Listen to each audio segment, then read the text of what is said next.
अब हाम्रो संसदीय मैत्री समूह सम्बन्धीको कार्यविधिको 7 नम्बरमा चाहिँ अब मैत्री समूहको काम कर्तव्य र अधिकार सम्बन्धमा त्यसमा मोटामोटी हामीले गर्ने कामहरूको बारेमा हामीले 7-8 वटा पोइन्टहरू उल्लेख गरेका छौँ। मान्यज्यूहरूले आफै हेर्न सकिने हाल्नुहुनेछ। यसमा मैले धेरै यहाँहरूको अमूल्य समयलाई लिन आवश्यक ठानेको छु।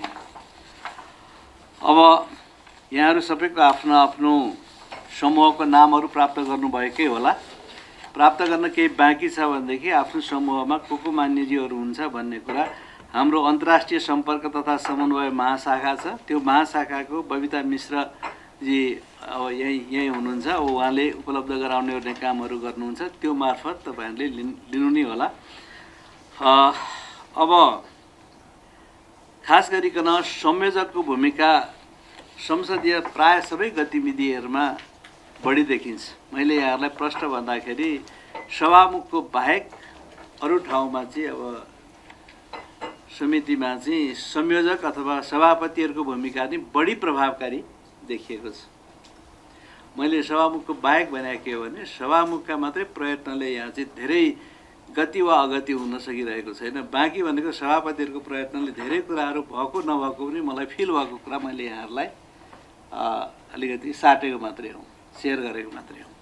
त्यसैले गर्दाखेरि मेरो आशा के छ भनेदेखि संयोजक मान्यज्यूहरूले अब त्यो मुलुकहरूसँगको जिम्मेदारीलाई खास गरिकन संसदीय सम्बन्धलाई विकास कसरी गर्न सकिन्छ भन्ने बारेमा पहल कदमी गरेको खण्डमा धेरै गतिहरू दिन सकिन्छ। त्यसको लागि अब आफूसँग आफ्नो समूहमा रहनुभएको मान्यजीहरूलाई जिम्मेदारी दिने, उहाँहरूलाई सञ्चालन गर्ने तमाम कामहरूमा यहाँहरू लाग्नुहुने नै छ। अब संयोजक तोकिनुको मतलब हो उहाँले आफ्नो समूहको मिटिङ बैठकको आयोजना गर्ने, अरू कामसँग समन्वय गर्ने, आवश्यक विषयका एजेन्डा तय गरेर छलफल गर्ने र अब के भनेदेखि यो मैत्री समूहले आफ्नो तोकिएको मुलुकसँगको सम्बन्धलाई विकास गर्नलाई विगत कसरी आएको छ, के भएको छ, यसको हामीले अब कति सम्भव हुन्छ यही समन्वय शाखा मार्फत पुरानो कुराहरूको जानकारी लिने, त्यसले कतिपय आवश्यक पर्दाखेरि परराष्ट्र मन्त्रालय थ्रु पनि अब सूचनाहरू अथवा यसका कुराहरूको जानकारी गराउने कामहरू गर्नेछ। त्यसको आधारबाट नै अब आफ्नो तयारीहरू यहाँहरूले गर्नुहुनेछ। अब यसरी जाँदाखेरि सम्बन्ध देशको मैत्री समूहसँग सम्बन्ध विस्तार गर्नको लागि अब विगतका आफ्ना खालका अलिक बढी अनुभवहरू छन्। मेरो वर्तमान राष्ट्रपतिसँग कुराकानी हुँदाखेरि उहाँ चाहिँ जापानको मैत्री समूहको संयोजक भएर काम गर्नुभएको रहेछ। त्यति बेला उहाँले भन्नुहुन्थ्यो धेरै जापान चाहिँ नेपालप्रति पोजिटिभ छ र त्यसमा पनि एकजना त्यहाँको सांसद जो पहिला प्रधानमन्त्री पनि भइसक्नु भएको तर अहिले पनि सांसद हुनुभएको सम्भवतः अप्पर हाउस जस्तो उहाँहरूको के छ त्यसको उहाँ चाहिँ नेपाल आउन चाहनुहुन्छ। अहिले 80-81 वर्ष कति भइसक्नु भएको छ तर एकदम धेरै सहयोगी हुनुहुन्छ आदि इत्यादि। यसलाई निरन्तरता भइदिएदेखि त्यो राम्रो हुन्थ्यो है। अनुभवको हिसाबले पनि अरू खालका सम्बन्ध विकास गर्नको लागि पनि भन्ने थियो। त्यस्तै अब विगतमा कसरी भएका छन् अब यहाँहरूले आफू संयोजक भएको मुलुकसँगको त्यो खालको सम्बन्ध विकास गर्नलाई पहल कदमी गर्नुहोला।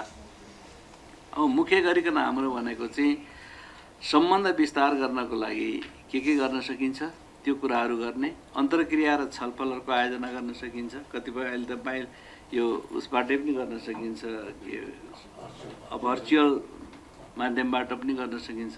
त्यसो गरेर सम्बन्ध विकास गर्दै गर्ने, संसदीय अनुभव र अभ्यासहरू कसरी गइरहेका छन् आफ्ना ठाउँका त्यसको आदान प्रदानहरू गर्ने, यी आदि कुराहरूको नि हामीले कार्ययोजनाहरू बनाएर अगाडि बढ्नुपर्छ।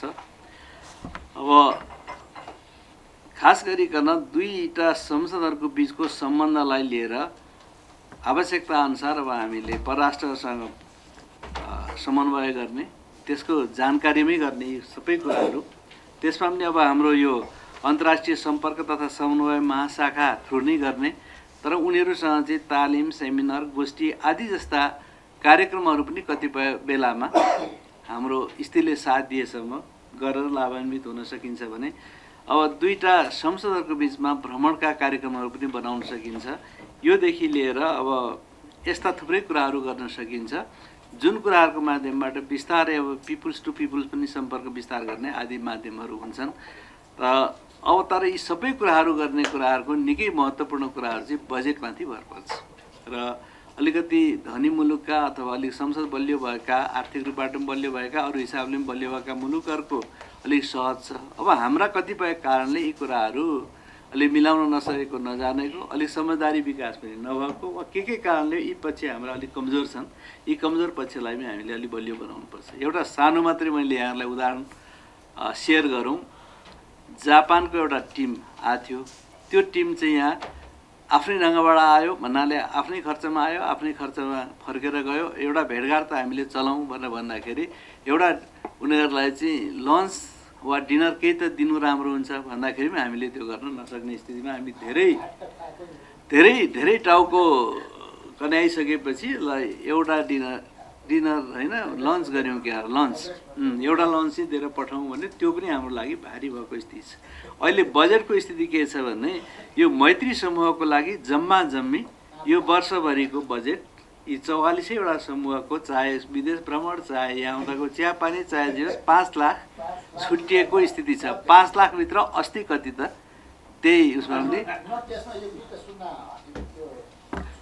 होइन, हट्या छैन। यो एकदम हेरिकन आएको, चस्मा लगाइकन पनि हेरेको यो चाहिँ। अब हाम्रो अवस्था यस्तो छ। तर यस्ता कतिपय कुराहरू चाहिँ अब उपाय, इच्छा भएपछि उपाय निस्किन्छ भन्ने हाम्रो भनाइ छ।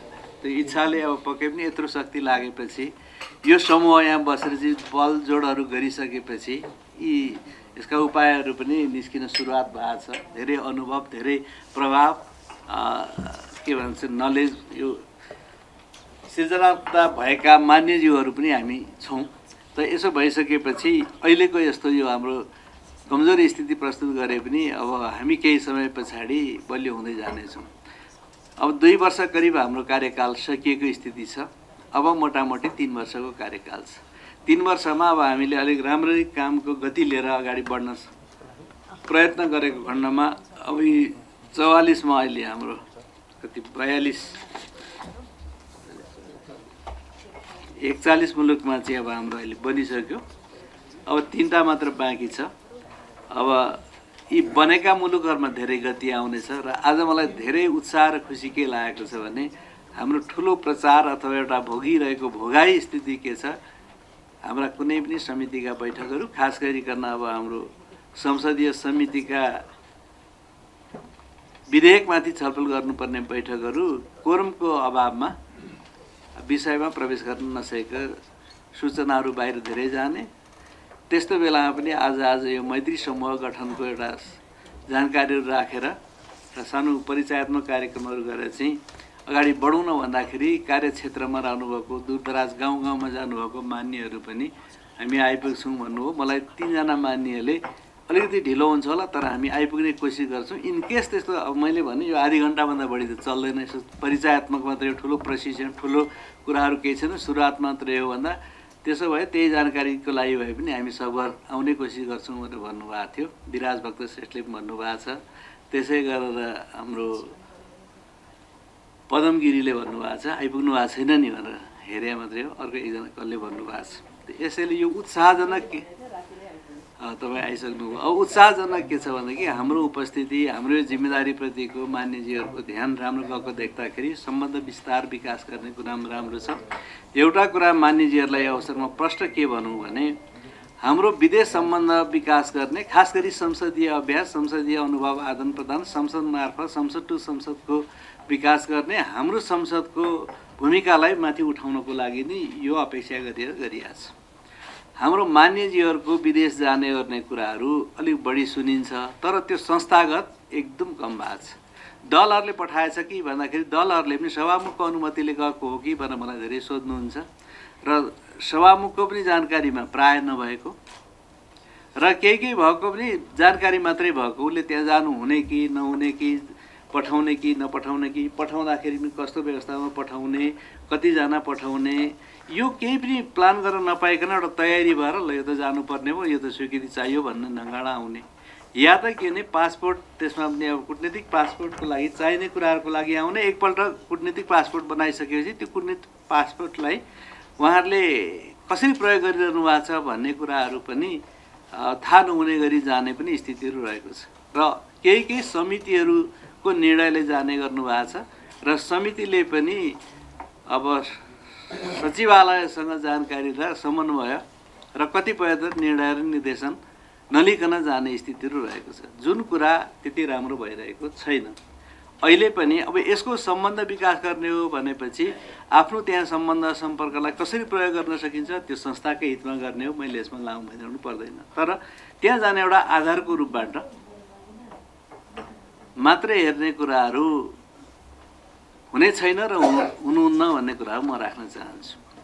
म पूर्व सांसद मञ्च भन्ने हाम्रो एउटा संस्था छ, त्यो संस्थाको सदस्य हुँदाखेरि मान्य सदस्यहरू त्यसको सुरुमा अलिक थाहा नपाएर होला सदस्य बन्न चाहनु भएन। सदस्य बन्नुहोस् न भन्दाखेरि यो गेट पास नचाहिने त्यो लगाएपछि भित्र छिर्न पाइने चाहिँ उहाँहरू कतिपयले के प्रचार गर्नु भने यो त बनाउनै पर्ने छ, किनभनेदेखि यसको अलिकति शुल्क तिरेपछि त गेटमा छिर्न पाइयो, नभए त गेटमा त त्यहाँ गेटपालेहरूले त छिर्न दिँदैन, प्रहरीहरूले। त्यसको लागि मात्रै लिने ढङ्गको प्रचार भएको थियो।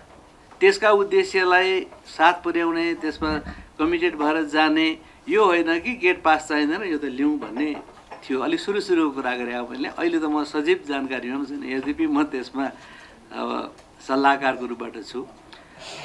त्यस्तै अब यो मैत्री समूह भनेको पनि संस्थागत विकास कसरी गर्न सकिन्छ भन्ने हो र यसलाई संस्थागत ढङ्गबाट जान ध्यान दिउँ। अब हाम्रो परिपाटी परम्परा र नियमावलीले व्यवस्था गरेकै कुरा के हो भनेदेखि वैदेशिक भ्रमण भनेको चाहिँ संसदबाट जाँदाखेरि सभामुखका निर्णयले मात्रै जान पाइने हुन्छ। अब निजी ढङ्गबाट जाने भन्ने कुरा त बेग्लै हो, तर के भने संसदको हिसाबले जाँदाखेरि त्यो गर्न पाइन्छ भने। अर्कातिर त्यसको जानकारी हाम्रो परराष्ट्र मन्त्रालयलाई आम रूपबाट चाहिन्छ, ताकि त्यहाँ उहाँहरूको चाहिँ के भने भ्रमणप्रति त्यहाँको हाम्रो कुटनीतिक नियोगले पनि सबै सम्पर्कहरूलाई व्यवस्थित गरोस्। अब कतिपय ठाउँमा मानिसजीहरूको अलिकति गुनासो के आउने गरेको छ भने त्यहाँको हाम्रो राजदूतावासले हामीलाई अलि राम्रो सहयोग पुर्याएन, ध्यान दिएन भन्ने आइरहेको छ। अनि के भयो भने अलिक कोसिस गर्दाखेरि हाम्रो परराष्ट्रसँग यहाँबाट लिङ्क भएको छैन, यहाँको परराष्ट्रले त्यहाँको के अरे राजदूतावासलाई चाहिँ सूचनै गरेको छैन। यस्तो स्थिति अलिक बढी पाइएको पनि छ। तर यी त विगतका हाम्रा आफ्नै खालका कुराहरू। अब आज उपरान्तको चाहिँ खास गरी हाम्रो यो संसदीय मैत्री समूह भइसकेपछिको सम्बन्ध विकास कुटनीतिक मर्यादालाई ख्यालमा राखेर त्यसका औपचारिकतालाई पुरा गरेर कुटनीतिक सम्बन्धका पनि अब 1 ट्र्याक 2 ट्र्याक भन्ने आदि पनि यसका के हुनेछन्। अब यो त अब बुझ्दै जाने कुराहरू होला, हामी सबै त्यो गर्ने होइन। तर अब हामीले गर्ने भनेको मुख्य गरिकन दुईटा संस्थाहरूको बिचको सम्बन्धलाई संस्थागत विकास गर्ने कुराहरूमा अब यहाँ भएका राजदूतावासमा पनि अब हाम्रो सम्पर्कहरू गर्नलाई सकिने भयो। आवश्यक पर्दाखेरि हामीले पत्राचार पनि गर्न सक्ने भयौँ, उहाँहरूलाई बोलाउन पनि सक्ने भयौँ त्यो हैसियतका साथ। तर यसमा ख्याल गर्नुपर्ने कुराहरूलाई अहिले एउटा अलिकति सरकारको तर्फबाट के कुराहरू आइरहेछ भने यो वैदेशिक कूटनीति सम्बन्धी हाम्रो के आचार संहिताहरू जारी भएको छ, त्यो कार्यान्वयन गर्ने सन्दर्भमा मान्य सदस्यहरूबाट अलिक कमजोरीहरू भइरहेछ भन्ने आछ। त्यो अब हामीले यहाँ सचिवालयको तर्फबाट पनि भर्खर आएको केही त्यस्तो छ भने मान्यहरूलाई उपलब्ध गराउनुपर्छ भनेर हामीले त्यो भनेका छौँ। अब त्यो के निर्णयहरू भएको छ, के उपलब्ध हुन बाँकी छ, त्यस्तो कुराहरूमा मैले अब सचिवजीलाई पनि अलिकति ध्यान दिन चाहन्छु। त्यसमा पनि अब यो मैत्री समूहको संयोजकहरूलाई त हामीले अनिवार्य त्यस्तो केही आएको छ, केही दिनुपर्ने छ भने उहाँहरूलाई दिलाउँ र उहाँहरूले पनि अब यता सम्पर्क गरेर यसको माध्यम त फेरि पनि अन्तर्राष्ट्रिय सम्पर्क तथा समन्वय महाशाखा हो। तर त्यसको बावजुद पनि अब सचिवज्यू महासचिवज्यू आदि मार्फत पनि यस्तो केही नयाँ कुराहरू आएको छ कि केही छ कि जानुपर्ने छ यो छ भनेर सूचनाहरू गर्ने साथ सहयोगहरू लिने कामहरू हुनेछ। यति कुराहरू गरेर अब हजुर ल के छ के छ भने पहिलो कुरा चाहिँ यो अब जस्तो माइकबाट गरौँ। ठिक छ, सबैले सुनिन्छ। जस्तो अब हामी विभिन्न तर नामै मिलेन त भन्ने कुरामा छलफल गर्दै यसलाई मिलाउने कुरा जान सकिन्छ। तर इन्टरनेसनल पार्लियामेन्ट्री युनियन आइपियू भन्ने पनि के भने पार्लियामेन्ट टु पार्लियामेन्टको सङ्गठन लामो समयदेखि चलिरहेको छ। हामी पनि पार्लियामेन्टका मेम्बर हौँ र हाम्रो ग्रुप चाहिँ अन्त के छ बेग्लै कुरा, तर हाम्रो चाहिँ फ्रेन्डसिप ग्रुप हो, तर पार्लियामेन्टले बनाएको पार्लियामेन्ट्री फ्रेन्डसिप ग्रुप हो। अथवा व्याख्या अरू पनि गर्न सकिएला, तर यसलाई यसरी नै बुझेर हामी सुरु गरेका छौँ र जहाँ के भनेदेखि संसदीय भन्दा अलिक फरक खालको छ त्यसमा पनि त्यही नामले तर हाम्रो त यही नाम हुन्छ सम्पर्क सम्बन्धहरू विस्तार गरेर जाउँ। अब एउटा कुरा चाहिँ व्यवहारिक अप्ठ्यारो मैले अघि पनि भन्न खोजेँ, गठन ढिलो पनि भयो।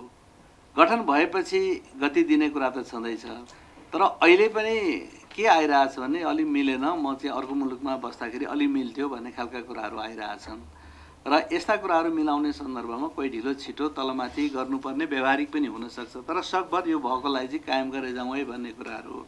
अब जहाँसम्म मान्यज्यूहरूले राख्नुभएको कुराहरूमा जम्मा जम्मी 5 लाख बजेट, त्यसमा पनि अस्तिको एउटा खाना खुवाइसकेपछि कति बचेको होलाबाट हामी छलफल गर्दैछौँ। अब यहाँ सार्वजनिक ढङ्गबाट यत्रो पत्रकार मित्रहरू पनि हुन्छ, यतातिर धेरै हामी नजाउँ। अब यो एउटा लुज फोरम हो। अब अहिले चाहिँ ढिलो बने पनि हामी यसबाट पहिलोपल्ट यसरी छलफल गर्दैछौँ। यो कार्यविधि कसले बनाउने, कार्यविधि ठिक छ कि छैन, कार्यविधिका कुरा कार्यान्वयन गर्न व्यवहारिक छन् कि छैनन्, यो सभामुखले राष्ट्रिय सभाको अध्यक्षसँग परामर्श गरेर बनाउने भन्ने एउटा व्यवस्था अन्तर्गत बनाएको यो ठिक भयो कि भएन। अब यतातिर जाँदा हामी धेरै गहिरिँदै जान्छौँ, यो जाने नि होला तर बिस्तारै जाउँ। तर यो एउटा सुरुवात मात्रै हो।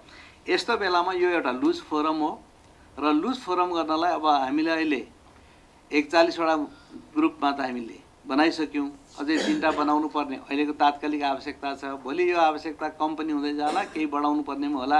यो पनि व्यवहारिक हो कि होइन, विगतमा यत्रो बनेका पनि थिएनन्, तर हामीले धेरै बनाएर अलि सबैलाई जिम्मा पनि हुने, सबै मुलुकसँग सम्बन्ध विकास गरौँ भन्ने आकाङ्क्षा लिइरहेका छौँ। तर त्यो कति भएर जाला यतातिर पनि ध्यान दिउँ। तर जे भए पनि यो एउटा लुज फोरमको रूपबाट रहेको छ र हामीसँग भएका संसदीय समितिहरू दुईटै सदनका गरिकन जम्मा 16वटालाई पनि व्यवस्थित गर्न नसकेर हाम्रो व्यवस्था भएकै पनि अरू समितिहरू बनाएर त्यसलाई काम दिन अप्ठ्यारो परिरहेको स्थिति छ। खास गरी लजिस्टिक सपोर्ट गर्ने कुराहरूमा अप्ठ्यारो पर्ने कारणले पनि हामीले गरिरहेका छैनौँ। अब 14वटालाई सचिव दिने कुराहरू यो सम्भव र व्यवहारिक छैन हाललाई। यो कर्मचारी 44लाई मैले के भने 44लाई यो सम्भव छैन, एउटालाई पनि सम्भव छैन यो ग्रुपलाई चाहिँ। अनि यसको लागि छुट्टै कोठा त झनै सम्भव छैन।